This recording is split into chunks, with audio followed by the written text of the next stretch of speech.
Hello friends, நான் ஒரு experiment பண்ண போறேன். நிறைய பேர் செல்லுக்கு சார்ஜ் போட்டுட்டு சுவிட்ச் போடாமையே போயிடுவாங்க.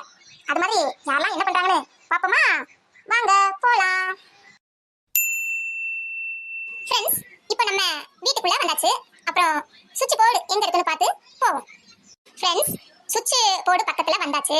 நம்ம இன்னும் யாராவது சார்ஜ் போட வராங்களான்னு கொஞ்சம் வெயிட் பண்ணி பார்ப்போம். சார்ஜ் வேற ஒய்யாம போயிருது.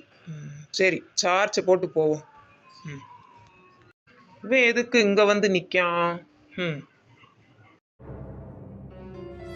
ஃப்ரெண்ட்ஸ், இப்போ சார்ஜ் போட்டு சரியா 1 மணி நேரம் ஆயிடுச்சு. இப்போ வருவாங்களான்னு பார்ப்போம். என்ன சார்ஜ் போட்டு? அச்சுச்சோ, சுவிட்சே போடலையா நானு? டேய், நீ எவ்வளவு நேரமா இங்க நின்றுகிட்டு இருக்க? நீ சார்ஜ் போட்டு போனதுல இருந்து நின்றுட்டு தான் இருக்கேன்.